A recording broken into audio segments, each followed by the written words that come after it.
반갑습니다, 새나 친구들. 오늘도 말씀 앞에 나온 여러분들을 예수님의 이름으로 축복합니다. 여러분과 말씀을 나눌 최정규 목사입니다. 미국의 리더십의 대가 존 맥스웰은 리더십이 무엇인가라는 질문에 리더십을 향해 사람에게 미치는 영향력이라는 이렇게 정의를 내렸는데요. 맥스웰은 조직을 움직이는 강력한 영향력이 어떻게 만들어지는가, 그 영향력의 근원을 리더의 희생에서 나온다고 합니다.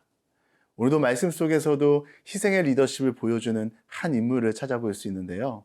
오늘 말씀을 통해 그가 어떤 인물이고 어떤 희생을 보여주었는지 함께 말씀을 통해 살펴보고 싶습니다. 오늘의 주제는 제가 대신 하겠습니다 입니다. 오늘의 말씀은 창세기 44장 14절에서 34절입니다.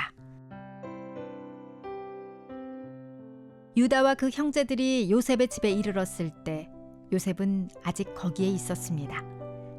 그들이 요셉 앞에서 땅에 엎드렸습니다. 요셉이 그들에게 말했습니다. 너희들이 도대체 무슨 짓을 한 것이냐? 너희들은 나 같은 사람이 점을 잘 치는 줄을 몰랐느냐? 유다가 대답했습니다. 저희가 내 주께 무슨 말을 할 수 있겠습니까? 저희가 무슨 말을 하겠으며 저희의 결백을 어떻게 증명하겠습니까? 하나님께서 주의 종들의 죄악을 밝히셨으니 이제 저희와 그 잔을 가진 것으로 드러난 사람은 이제 다 내 주의 종입니다. 요셉이 말했습니다. 내가 그렇게는 하지 않을 것이다. 그 잔을 가진 것으로 드러난 사람만 내 종이 될 것이다. 그러니 너희는 너희 아버지에게 평안히 돌아가라. 그때 유다가 요셉에게 다가가 말했습니다. 내 주여, 제발 내 주께 주의 종이 한마디만 할 수 있게 해주시고 주의 종에게 화를 내지 마십시오. 주께서는 바로와 같으신 분입니다. 내 주께서 이 종들에게 너희에게 아버지나 형제가 있느냐고 물으시기에 저희가 나이든 아버지와 그 노년에 난 막내 아들이 있는데 그 형은 죽었고 그 어머니의 아들은 하나밖에 남지 않아서 아버지께서 그를 사랑하십니다 라고 대답했습니다. 그러자 주께서는 종들에게 내가 직접 그 아이를 보도록 내게 데리고 내려오라고 하셨습니다. 그래서 저희가 내 주께 그 아이는 아버지를 떠날 수가 없습니다.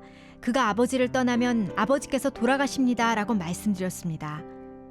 그런데 주께서는 종들에게 너희 막내 동생이 너희와 함께 내려오지 않으면 너희가 다시는 내 얼굴을 보지 못할 것이다 라고 말씀하셨습니다.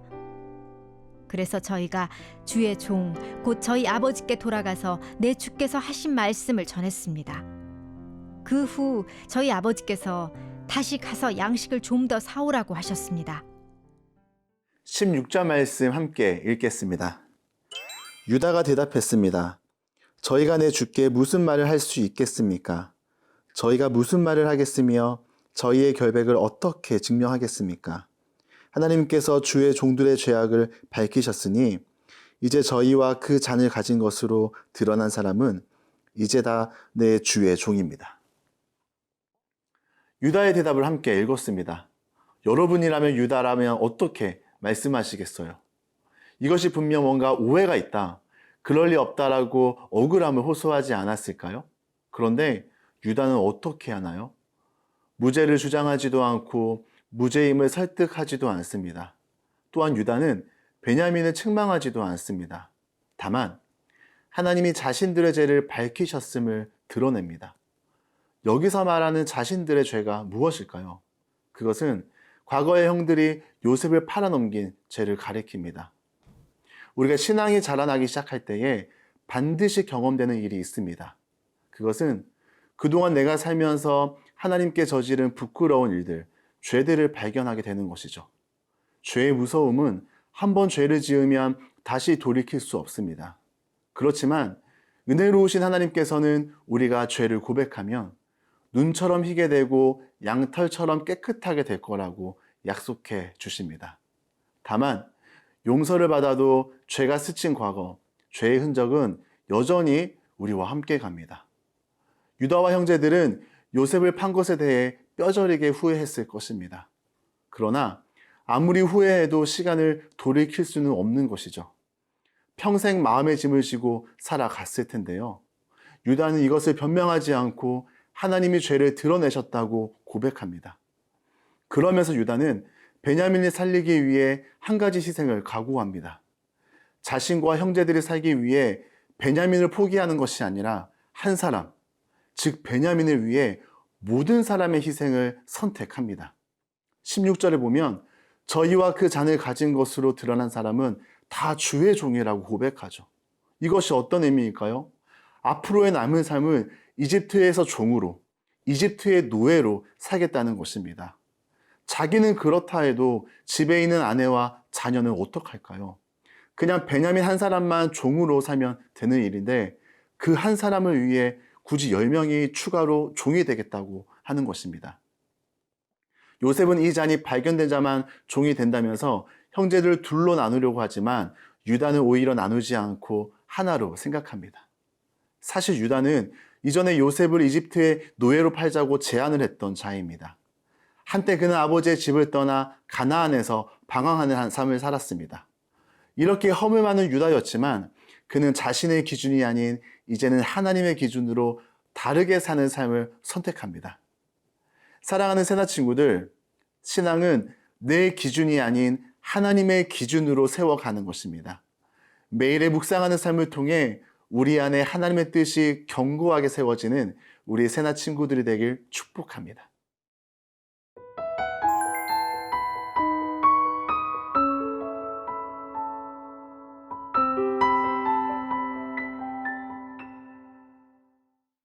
요셉은 또 한 번 베냐민만 남기고 돌아가라고 말했지만 유다는 그렇게 할 수 없는 이유를 장엄하게 설명합니다. 18절에서 34절까지 유다는 요셉을 설득하는 내용이 담겨 있는데요. 창세기에서 가장 긴 말입니다. 우리 34절 말씀을 함께 읽어보겠습니다. 이 아이와 함께하지 않는다면 제가 어떻게 저희 아버지께 돌아갈 수 있겠습니까? 그럴 수 없습니다. 저는 저희 아버지께서 불행한 일을 당하시는 것을 참아 볼 수가 없습니다. 간단히 정리하면 자신이 베냐민을 대신하여 종이 될 것이니 고향에 계신 늙은 아버지를 생각해서 선처해달라고 호소합니다. 베냐민을 향한 유다의 중보는 형제를 향한 사랑과 아버지를 향한 깊은 관심을 드러내고 있는데요.